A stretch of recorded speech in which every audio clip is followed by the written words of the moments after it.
Wanim say ene Nyankopon ya adom a na ode adom dom ye ne a ye wo enkita ho kese me wo dwumadi kese me bedi e wo studios hanmo na nyame encha de mensaka opani a ye nyina na ye twen se obeba na ye de nkomo ebe hyehye so me wo Mira Alan John Kyerematen Penny a presidential aspirant for 2024 general election. Na ono ene founder and leader edema movement for change. And yende ena na see na obeti movement for change. I think way back about 5 months ago, ena movement no or launchy. Na ebe remember pamela be di hon common ade na ade ba ko a striking last week jumadi esronko ekoso ewo enkran ya no the economic summit ye be di hon komo kakra ye be rem ye be hwe ade en kofa ede ba ye hon hihye san na titie pote na ya fa free hon ti ba bia wo bia ka me ho safi no wa join ye ne aha Angel 96.1. Mira, memo kwaba. Kwame. Chief. Bejoso maje. Bejoso. Pacho na pomu ye die. O apomu ye. Nyame adawoma. Ele yakopo ase. You still look fresh. Amen. Nya nyame. Na ye. Ele yakopo ase. Papa. Me na me ka bibi ena no pe no ho nkomo no madia na ye di ho nkomo e wo ha about economic summit ya ekoso e wo enkran me pese me ti ase ne kofa by anything e dey na kofa economic summit ne by yo we dey kai me gina sa sumpie su na we dey chia tumfo Kokoso na mama no moni adwuma enura ye sagrenti wo obodwa nye Ghana nko a wiase nyina eti de santiman ye fapem ne de ye abakosem mu bra 100 years Sagrenti War. Bas celebrating 100 years Sagrenti War. No, I say my old man, my papa, Dr. Alexander Kyerematen, our share cultural center, you know, 100 years celebration. Ono etro BB about Sagrenti War. TM the past 50 years on. Na say to ono so na breso what me ama ye di 150 years anniversary of Sagrenti War. Timichia na say to ne santiman nyina. Na Kwame economic summit na ye won kran no. Na ne fapem pa ne say wutie Ghana for dodo na Wamokwa do senka Ghana ebe frefre dom ye nyina ya ka bom na de ekoso wo Ghana sei no a ama nipa dodo na no ye hu se esikasem enkoye no na nka ye nyina ya ka bom na nka chesenka ya toato adwene ni ahwe kwan eba ye ba siesie ya hwe anum no aban entimi enka ye bomu Emma san komodie no emba so na movement for change yen se dodo na enim se ye de se ye ba na yaka Ghana fo nyina bom politics ehia se be se ba manchichemu aba ye nyina Ghana ne yesom no Ghana ye ya Ghana fo nyina ana eye mayen anonti ne se ma frefre dom na ye nyina ye hia na afei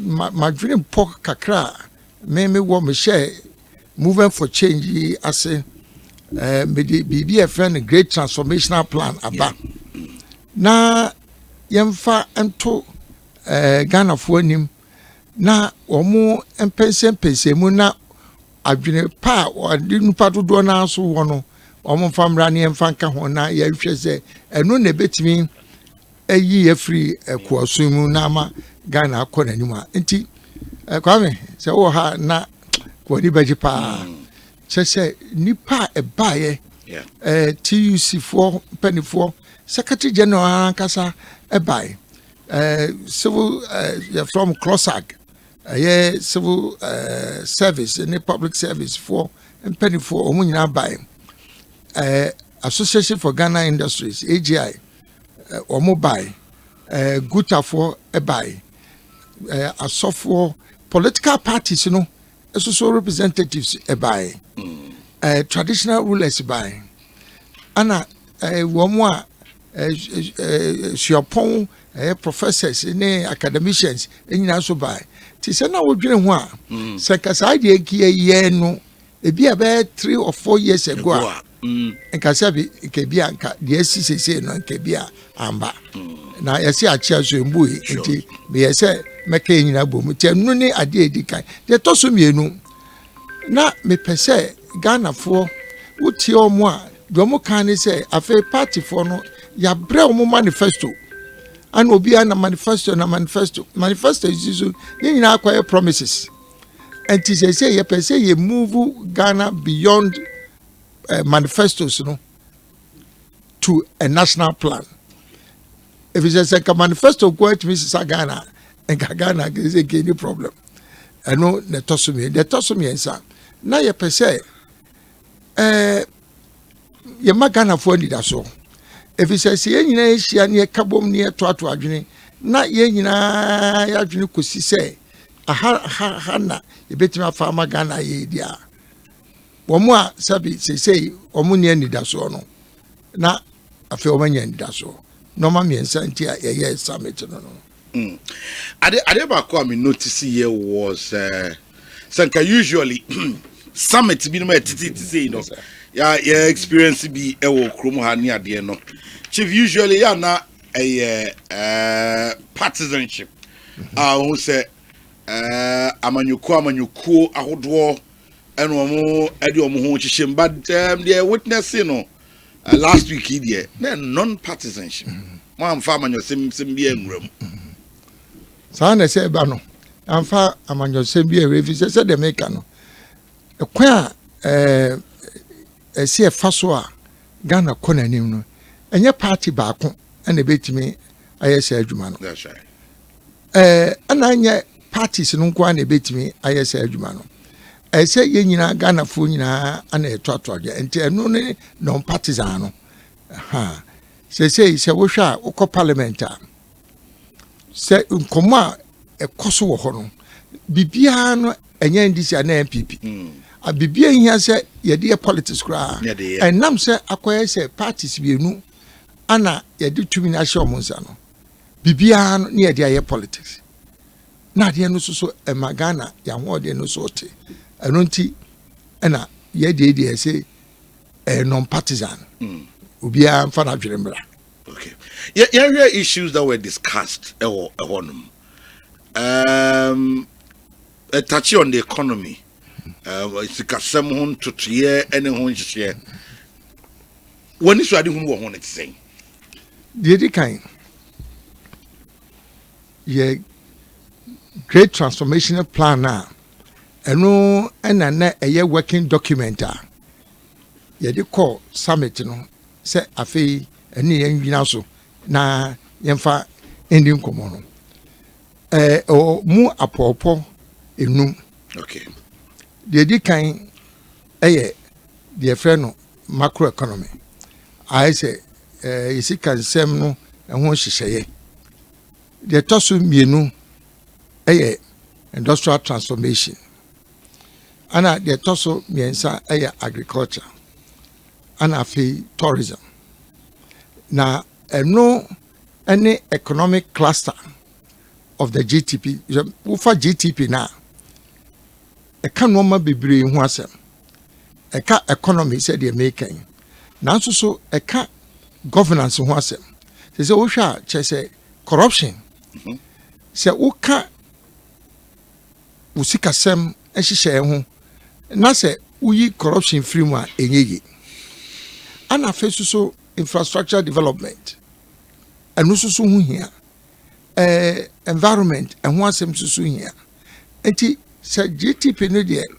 say wo hwa sa no manyina no ekova nyina na mmom summit na economic cluster enti sa no man na ya medi kan na yes on the economy no and open na ye discuss here di kan yesikasem macroeconomy.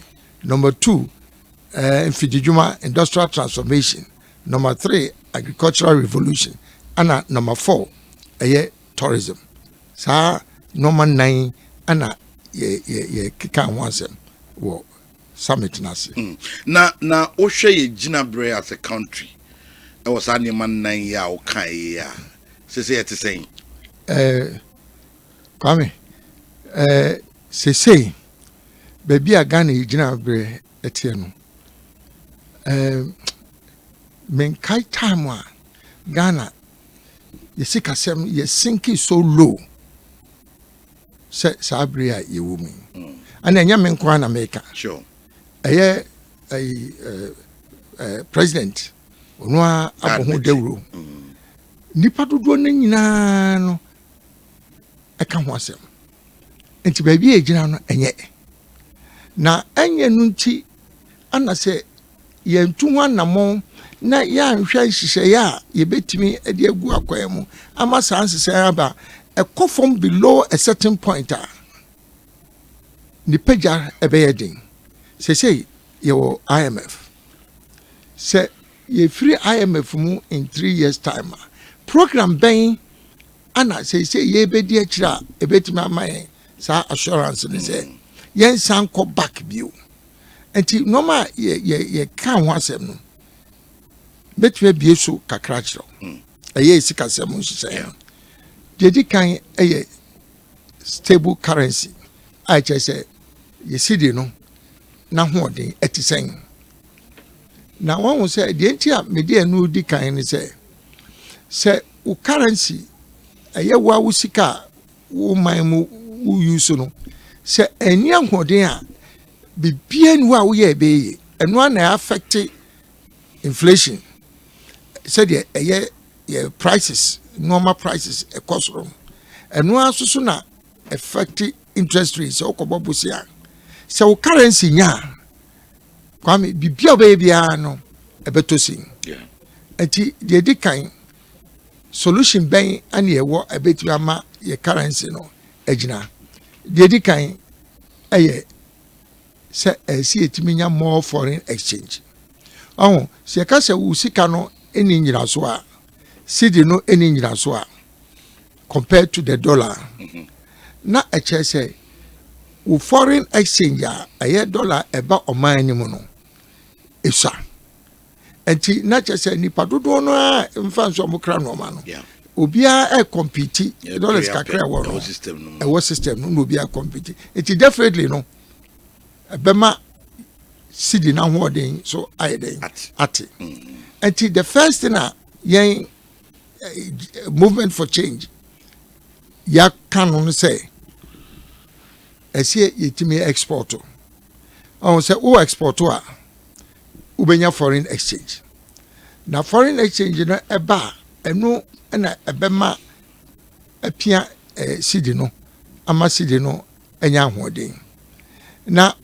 say o ka export ho asema come bisa say efiti bia woni bia na se so enye wukura woni bia ye kura di wakinkan e wo Ghana bakosem ye bisa se Ghana ye export yes ya normal mienu ben ana normal ben ye export a uka cocoa uka gold eno ano no ana mebua enti ben den na obi a for 100 years un export hwe the export ani cocoa any gold gold no so kra no ye export to kra foreign exchange na eba no emma embetra Ghana emma emwa ye economy no tina je say wohwɛ party na ɛsɛ cocoa pɛ ɛne yɛ foreign exchange ɛna ɛno nti sɛ yɛpɛ sɛ yɛsi de no egyina ne yɛnya foreign exchange mu a ɛsɛ yɛtumi diversify export kyɛn sɛ ɛsɛ yɛnya nneɛma bebree a yɛbɛtumi aproduce na yɛ export wo export no na afei so nneɛma dodoɔ na wokra no a yɛ import no ɛsɛ afei wo hyɛ aseɛ sɛ wo produce bi ɛwɔ Ghana. Okay. If it's a who produce nneɛma no bi wɔ Ghana deɛ a and then the first no ka wo use a dollar ɛde kɔkra no na wo hia sɛ wo bɛ use sa foreign exchange ni bio enti wo export no dollars no dollars no na afei so deɛ wo de use forex na wo no wo de import no ɛno so no what so ɛyɛ supply and demand enti that's the first thing a ɛsiɛ yɛ deɛ to so miɛnsa on say Bank of Ghana ɔmo wɔ hyehyɛ bi a sɛ wo export a ɛsɛ wo de foreign exchange no ɛba sɛsɛ no ɛnte saa nipa dodoɔ na export no ɔmo ɛmfa foreign exchange na ɔmo nya no ɛnsa mfa mma ɛno ama na yɛ sɛ ɛm support yɛ local currency no eti kwan na eni ho ntia but kebetimi atso sɛsɛ yɛ somebody na yɛ no ɛnyɛ problems yɛ kɔ kan ho asɛm ɛyɛ solutions eti some of the things are yɛ kan ho asɛm sɛ yɛtumi yɛ saa yɛ currency no ebe stabilize so currency na stabilize a affect prices in so many ways so for example say energy sector say electricity ne kwa efa so a enya kanea no on say usidi no na ho odin so te ana value no ekofam a na say wo kra crude oil e di aba no na yetimi e di fire ye thermal plants ne ade na say time bia no you need more foreign exchange and sana wetimi akra what the ba no mo de ya ba means no once a dollar as they say no why they na ne bo no so ayede no ebema wo energy prices no and so ayede e kosro so energy prices kosro pay na say enya effect wo bibia so say petrol bo ebe kosro transportation bo be kosro enti foreign exchange and no currency ni de e fundamental what man stabilizing na bibia bibia no ebe de amount. The last one person can say on say you can't inflation and I say a first one normal bo e kosro na there a dimu pan food prices and no say food prices no uhwehwe mu a identity ma normal bo aduane e bo kosro a say transportation cost one of the biggest element. Now transportation costs also no high when petrol any a board cost. Now renewable cost you say currency week. And say it may affect BBR. Tell no ne dikaya na me person metre ya dwene baso. Currently your economy here run Ghana here Chief, are we in a taxation economy and not a production? Because that is what we were promised. Yes, system here running this year. They were in the home. I'm happy to say what's happened that way. So, taxation.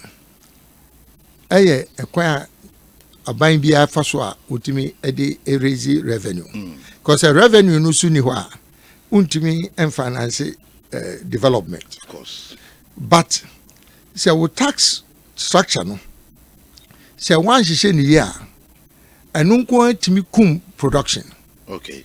So one of them say one share we tax structure bebre and no go timi kum production. Say we the level of taxes in Ghana no compared to other African say yenye number 1 na me sure say bia be within the first 3. Duties in ye, levies in ye, just say so many charges. Yeah. I just say ye impose titri omo a business no so.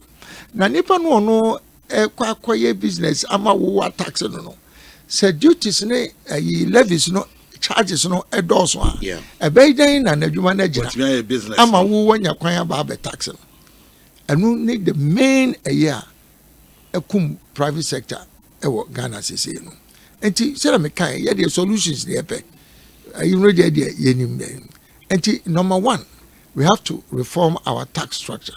Okay. So we call amamaya omo eko omanima. Omo taxes no. Ye train ema unya profit ansa na ya be tax. Say ye tax structure na Ghana ne. Ye see ani. Say no the friend indirect taxes no. Ye duty ye general port. Any levies na ye general. No and the most important source of tax revenue in Ghana. Oshe abrochira different. Direct taxes no. I just say why you adwuma ni tax no. No one major source. I just say we are doing completely the opposite. The opposite. And there's no way between acquiring unless the very reform your tax structure. So that's how the Alan Kyerematen government will handle it. And only ye solution ediaba. That's the bar, I can assure you. And no and a bema taxes are from and the duties are from. So because ye 1 or 2 taxes be influence. You are still not solving the problem. Okay. And so tax structure so change you know. When you change tax structure now and can you levy this no money and can and that's the first thing I say yes sir. Number 2 so. I say Ghana no nipa dodo na business no omo ye in the informal sector. Na denti na informal sector. What way say nam taxes here edoso no ntino. So any bibi kitwa bi na eja odidi hu kakra bi. Na wo ka say afi onko register onko business na afi onye ya. Say na say tax for ebedi na chi ama afi na dwuma no kra afi kra na eba be say. Until there's no incentive for small companies, to formalize and I say omo ebe register omo adwuma no. To show over 90% of business in the informal sector. And to woman ni tax bracket in mu. And the air can say the afafanto can say ye bomodian ye titi taxes near Uniswa. Companies will be corporate register the business properly. If so register and or bank obey menya busia or register obey me anya normal baby. But said ye tax structure and obi anwa or what a dream say or no ekwakoye. And she no see to me anwa you bet me I expand a tax base. And our face so you reduce taxes na nipa ebetua more tax. Enti eno ne acquire the net na acquire the net no and our face so no kakra ewo mu dada no so no there's an incentive for them to pay the taxes because say taxes no won't mean to the tebia opepe kwan bi ode bedoje na mum no say reasonable there why not obi anu opese Ghana ego reasonable a omo ebetua. Now on taxation there's been this cry Ghana do no I can want some. There's a emission tax, 15% on VAT on ECG, electricity, any other. Concerns be brain, now I take across a cabinet, I put you on hold 15% on electricity near day. Meaning how, whether they are going about it the wrong way. Okay. Say them make card. Sa taxes they making and ye fast so yeah and those taxes will not come in the first place. Okay. Are they may say lower taxes? Lower taxes are ebema companies are more profitable. Now no taxes there no be ojina so ugu na adwuma no at the same time so on tax. How is it going to happen? Enti say emission tax living here no say idea ye what the right strategy are. Those taxes will not even come up in the first place. Because who structure with the tax, who person reduce tax, and won't cover taxes ember. na senkasa taxes na on say na nipa resist no yeah na emu say still you go to say in spite of the ye de buy nipa can was still and ye penny it's a lazy way of trying to increase government revenue ana the account should be on say leakages are your system no say revenue na open na we increase taxes and ameboa yeah leakages are your system no say uko me fan say a port leakages are a womb offer public procurement just say procurement government contracts corruption any idea woman say we combine this no money na what me reduce leakages corruption any non-payment of taxes say no money say what we reduce by even 10% your revenue be cost by about 50% and IMF cry when you so be call and it's complicated and na say let's focus on how to solve our problems and complicated. Chief, have you ever at any point in time I can say this election should be about personalities, not political parties? What's the what can yes, and I still maintain that stance. I still maintain that. I didn't know say Usha again amamaya etumpon na uko omabakosemu the great nations of this world were not built on the back of political parties. Okay. They were built on the back of individuals. Yeah. Osa nanko for etaika yanko Singapore Lee Kuan Yew. What is here can Lee Kuan Yew party once a party. Yanka Lee Kuan Yew party. At a point in time in the history of Singapore. Omunya kandini bia enam ni vision and the competence in it Singapore became a different nation. At the same thing, even America, George Washington, said George Washington grand and the party area unim. In fact, George Washington was an independent candidate. The first president was an independent candidate. And about the individual. No. So we call China 30 years plus ago. So the Communist Party no. Yeah. Mao Zedong ni ade no mobile. Dan na afi China it be turning around so quickly. Only my friend say late 80s, 89 and China became so powerful almost 30s or more. Not Communist Party no, but it took one leader, a transformational leader, and your friend Deng Xiaoping. Or no, and now the vision, any normal or the bar China no, and a ma China. It won't say on we are saying China has not looked back from poverty. Say they are the second most powerful economy. And it is not about political parties. Okay. It's about the even Ghana, Kwame Nkrumah. Was it about Kwame Nkrumah or about the CPP? About Kwame Nkrumah. It was about Kwame Nkrumah. And all I'm saying is, say between two parties, NDC and MPP, between them, Omo Obia is 16 years, Ukaboma 32 years. So I say, yeah. Both parties, they ended their 16 years rule with IMF. NDC 16 years, Omo ended no na yakopi IMF. MPP after 60 years, it doesn't matter where you started from. So Uba na Ubo you say you know when I'm number you say and I say where did you end? The end justifies. The end, and she said now two parties now and then one more pre too many bill. Your more acquaintance 16 years you ended with IMF. And does it require Sabi also Obukra a church who say it's time for a change? Okay. Okay, now let me put away parties. And I'm patrol we then come in can idea back so. The I say your personality is not parties. Say we shapa na is nkadipa miensa. Na ye din PCC. I say there. Anamebwa. 3. Dr. Mahmoud Baumia. Ana John Mahama, yes. Alan Kyerematen. And Alan Kyerematen.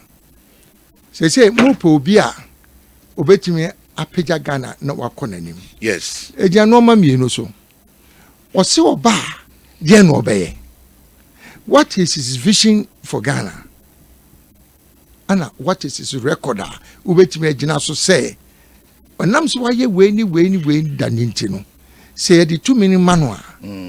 Obetimi apega Ghana. Well, it fits into my question and person bizarre. Say then yen kasa about the personality Alan John Kyerematen. Yes. Now you miss say why should it be Alan Kyerematen? Yes. Say you know me jina no so na me ye comparison na ana ebe ma me de no abai. Okay. I say me say about vision and ideas. Because we are not talking about the past. Say obi akasa. Former President Mahama Okasa. Sure. Was it 24-hour economy? Say the Ghana phobia say 24-hour economy. Dey na ubeya a bit mama 24-hour economy naba. Me nyante ho emuaye. Dr. Mahmoud Baumia. No nkasa afi wakasa. Your kaya nipa dodo na ete digitization. Anamewa. Yeah. Alan. Me say no me enum. Ya baako. Ana 24-hour no me enum. Me say the economy. The economy. If you say well, ubeti aka we nyina say economy no ankasa no eni nyina so a ubeti 24-hour economy. You can't. Say economy ni nyina so a obetimi aye digitalization adenti no mu nyina no omu ntimi enkyerɛkyerɛ mu sɛ ade a high economy ye sikasɛm me solution ye ade no omu ntimi nkae me maka me say inflation ekwan a mefa so a mema inflation aba single digit your currency ekwan a mefa so a ebema sika na gyina interest rates for the first time in the history of Ghana, interest rate will become below 10%. Feasible. On the macroeconomy, what is your mubia etimamau solutions? Me summit here me Mama 152 solutions.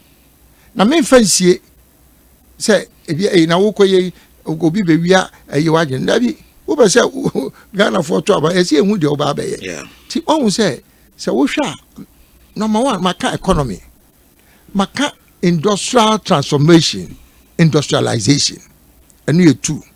And Maka about a new agricultural revolution in Ghana.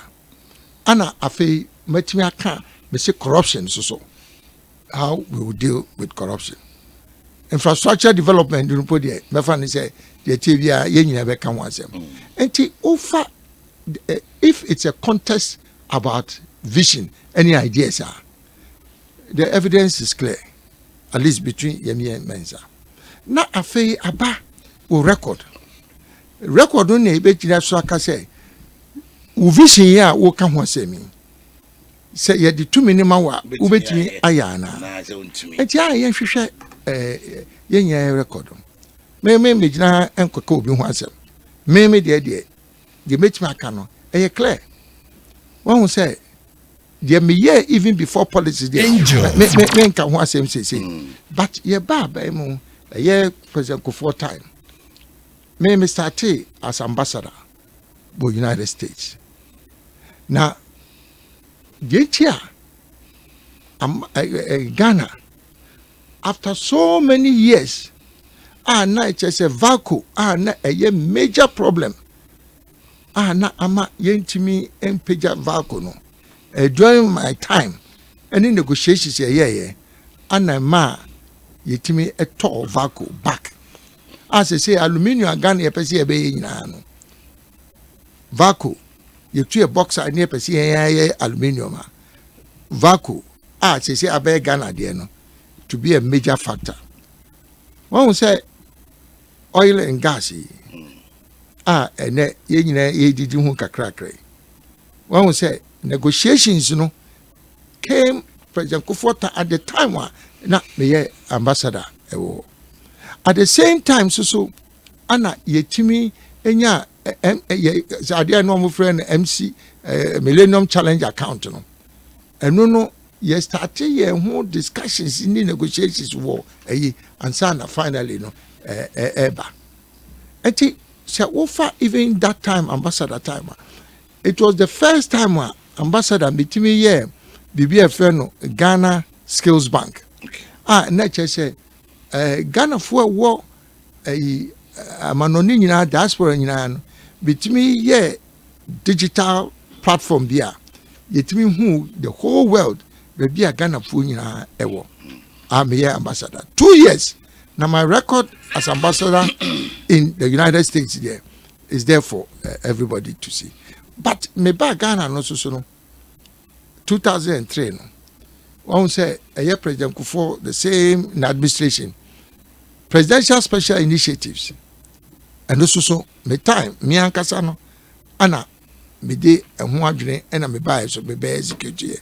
Number 4 me can say aban and concentrate on taripam garments and textiles. Cassava industrial starch. Oil palm and a face industrial salt.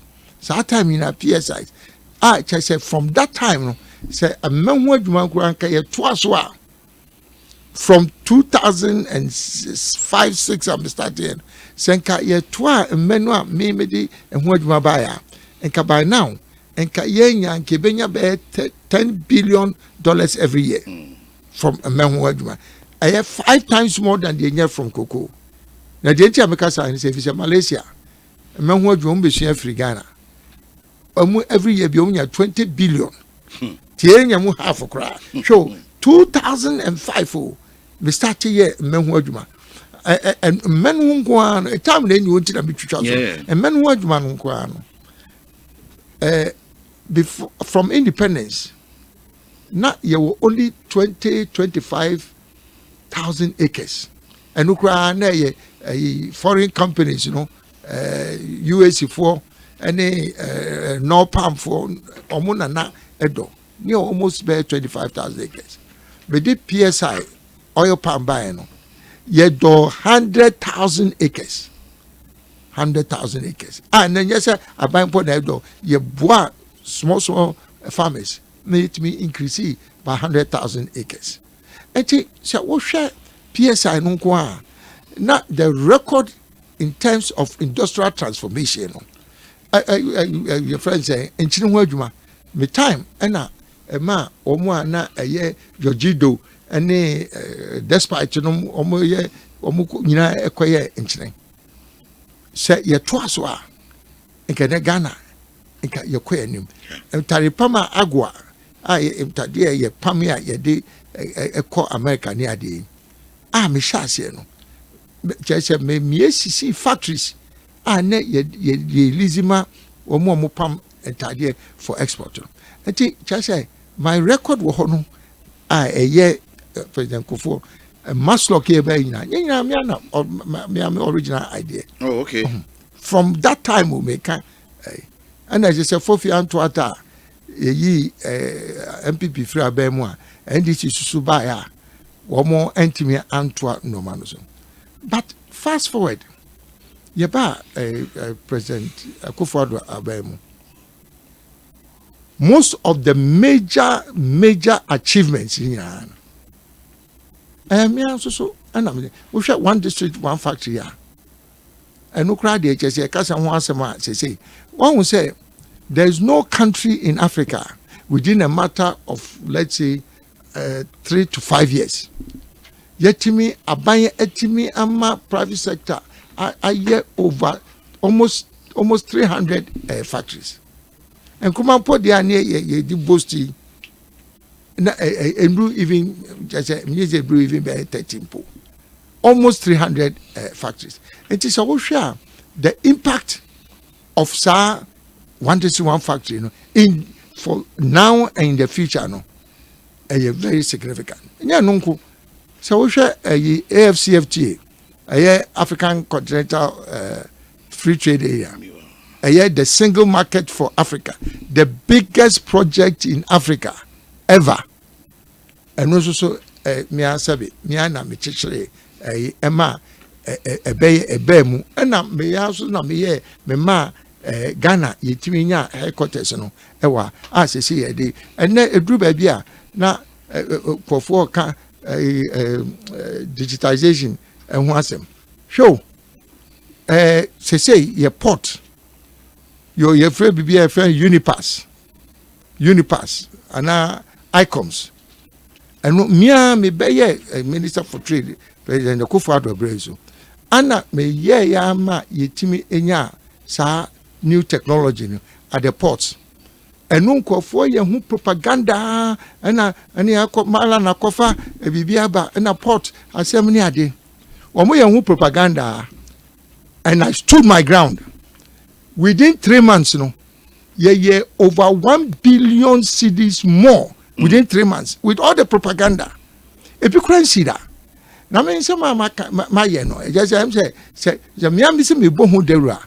Over within 3 months, na ye over 1 billion cedis more than ever. Just a year me can say me introduce a porter now for a can and Kwame, so we shall me record where even in now before we came into politics now, and then cardia be saying, and so obey Mampenia, Bisanisa answer no about politics, and you are being annoyed.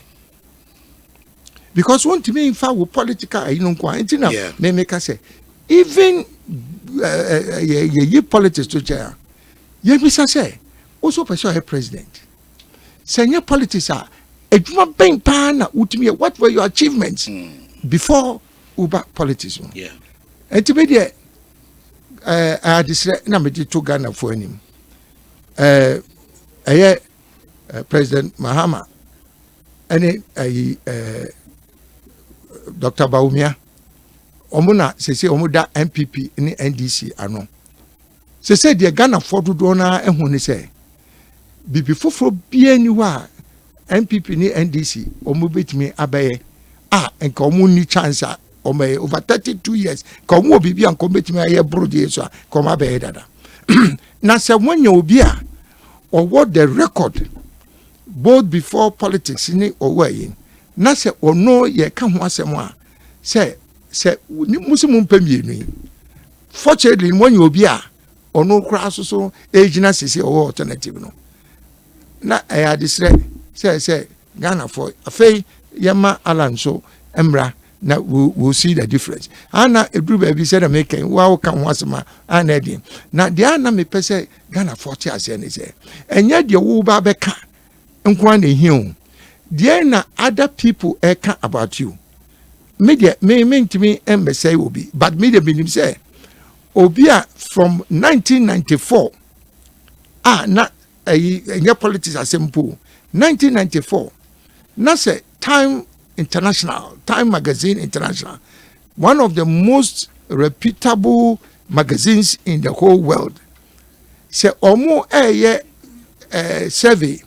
No muka say omo pe the top 100 leaders nipa oha omusha 1994 ya make one same omusha omuna ebe the new leaders of the world 1994 na omu epe nipa 100 ombetimi asesa wiase na ye bo obi ti say Bill Gates odi computer ho adwuma bae na ye bo Alan Kyerematen din ka ho na ye bo John F Kennedy din ka ho 1994 na se upo bi owo record there Kwame Ghana for pejamia Ghana besisa Aben wa joining in ha and anopay many era Alan John Kyerematen na yedin komo ha Nina ya ni swadi hunu awo se obedi omampani e wo Ghana ne nhihye kra no de eba eno ehun common ye die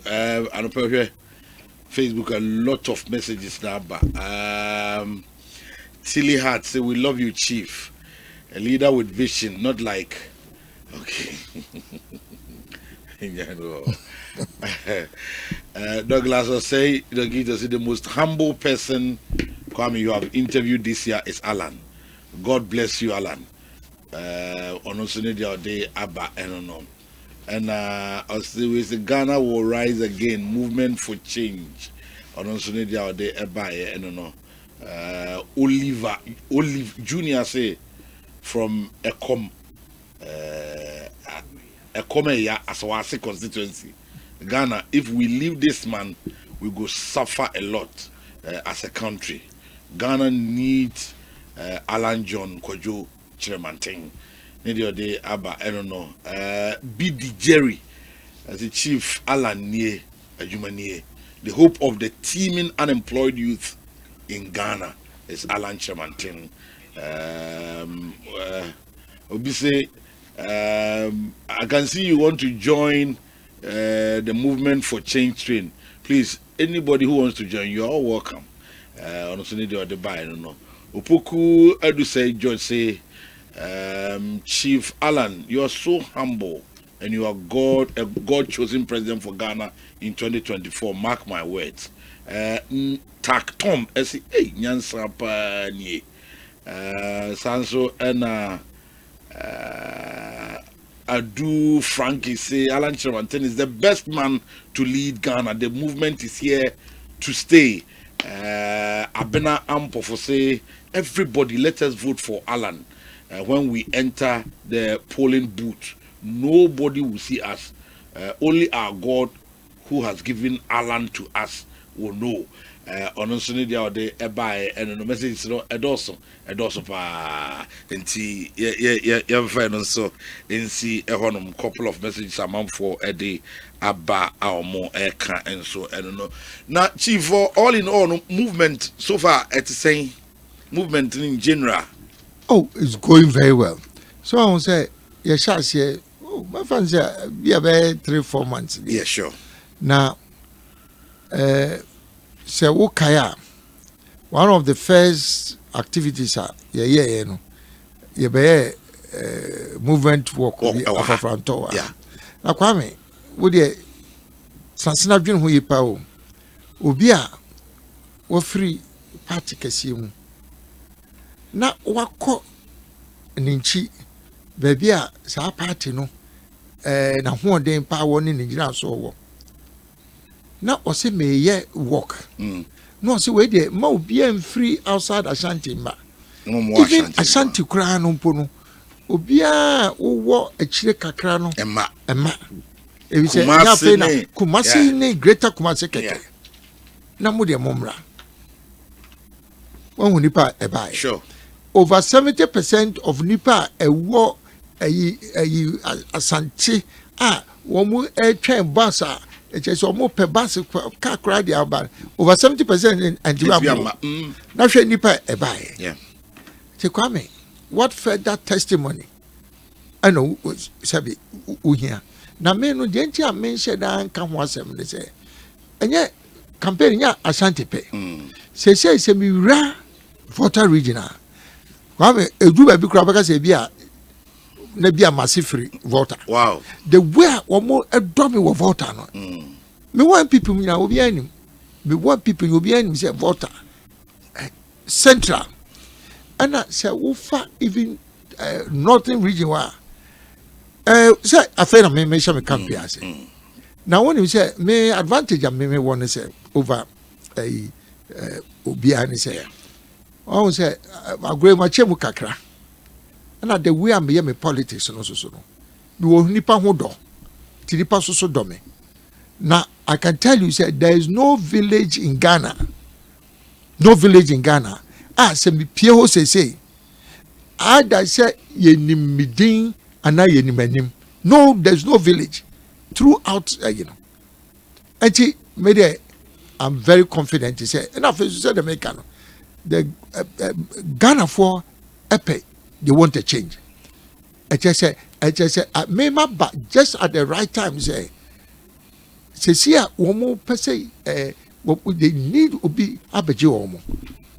And she say no, she say maybe they na babe but just at the right time. And she with the Yamena yes in the Bible. Okay. And I feel so say na me wo kwan a or first or order your steps. Sure. So what I say. Sure. And yes, we saw ya na. Say me call because I say say me state school. Yeah. State school. Master Atam. I started class 1 at the age of 4.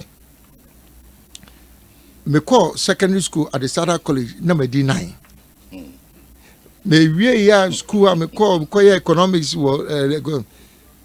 USC for and then the largest company. We are Ghana, the largest company in Ghana, USC. 22 years now, I'm your manager. Well, USC. As I say, here in there, 22 years. Kumasi Kingsway stores. Yeah. And Poku, and then Poku trading. Poku trading. Poku trading. Now your Kingsway stores. Kumasi. 78. Me na your manager. I say. 78. Now me many manager work. At that time, at the age of be about 23, I say, wow. Oh, and you call for ya. I am so. I know that in your politics and career, we see much. And I'm may you say international and only local. No be a met me the African Continental Free Trade Area of Africa. I say, come in. Chief, how critical and 2024 election here in Ghana? Very important. Chief, we are at a crossroads. Ghana, say, baby, the decision we make in 2024, because nipa obedi Ghana anim. The decision we make in 2024, this year, general election, will determine whether we sink or we become the star of Africa. And it can be done.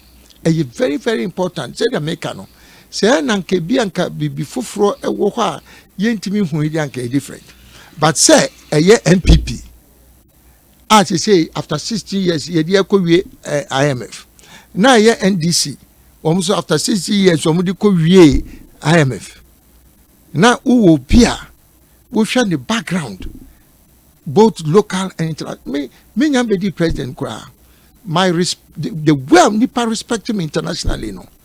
So me a president, the difference will show very quickly.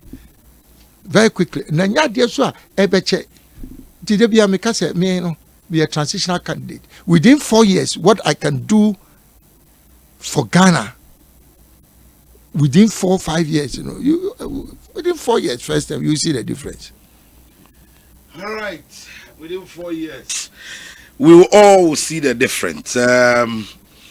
We say, one thing I like about Alan is that he doesn't insult or lie. He always speaks to facts. Ubi message or the buyer semen kind and for a mao and no. Your brain ko and pay. Na it has always been an honor. Say, Chief, you didn't come more. Anybody who gets closer and as you now say you didn't come more, we tend to learn a lot. Now you say there's still hope for this country. So you better say other African countries are doing it, moving away from the political system and giving individuals the opportunity. Say you who say bibi war obi mua irrespective of nipa who say bibi wonimu. Let's give him the mandate no nyejuma. So sometimes when I hear in Ghana, now I can say, oh, Ghana, we are. I'm like, you can't do the same thing all the time and expect a different results. And if Ghanaians, we still want to be in the same situation, I think the status quo should continue. Yeah. But if we want a changed Ghana, as I say, there's something different. Now, you expected that different results, no? And yes, Sadia, any said ye koni na ye nyina no ya munyai se mu frɛ complain no we see that we consider because we are doing the same thing, so the same results, and at Tembiano, you been achieved. We are very grateful. Sports lovers, and I say, yeah, usually they don't hear you about sports. Okay. And say, yeah, I'm more sports. No, so and especially they of course we're Ghana, you know, yeah, sports. What's up? No crepa na. I say me said about a program be. Yeah. Kofo bebre, I me ko mun name intra. Na time na corners. Ye corners a just say kotoko. Ye ni corners ye mu feel. Na me director wo cornerstones. Wow. At that time, we from MCB, the 80s, cry now before that cry. I like the cruiser, I only have this, I like the cruiser. Say yes. Okay. And to me, sports there, in your football, from I'm say 2006-7, me organize national cycling competition. Okay. National cycling competition. And your football where you go. Now, sometimes, you know, who can watch some adding. Okay. And to patch your catch sport lovers and they say, sports in Ghana no will rise again. Sports in Ghana will rise again. And now pays to Chief Eba, Director of Policy, Honorable Yao Boabeng Asamoah, na Okaho Ebi, and Director of Communication. Courage no be and so by Adele Majub and so Ekaho Miaminia Jackson and so by Omunina Ewo broadcast and a Francis production Benedict Ewo production Uncle Steve Kyerematen and so by and a Yankasa Yen Nana Kwasi Prempe Omunina and so any chief and a buy. Chief, I'm very grateful. The other country at Tanzania, sorry. You got me with it as usual, Medawasi. Na me bo mabaso angel. Miami nia Dr. KiIIing. And then the Juma Funina say me share the angel quantity ye. Someone said me say a business people, a private sector. Say ye peja ye nya obia or private sector for say no any private sector for ye jumada ni peja business for na and na best Ghana and me kan sa na me bo me amenia Dr. KiIIing so me bona baso de bibio be som bia na dane a gold madam say then so yeah, that's it. As I never sorry, no. The report said there's this motor accident. As you Duam Pompo, yeah, Kumasi Accra Road, in Chebianti. Yesterday, the nearby fire service or say, accident in the Kakranti Mumwai, the nearby fire station at Bain Duam Pompo, Mumwai, na Monshe and Fa and my Chief, you said that's it. You and a pay so by. Come with That's it. Okay, yeah, the uncommon. Ebesi ewa ha na nyame eya domo ochira yaba abetoa so ebeda penimfo a eka chief ho baaye beda omo ase ne ada chief ase na at the same time so me production team and am so ase nyame ya domo ochira ebesi abaye sorry up next sports and eba Monday ne beba ya I forgot today's Friday the juma yemede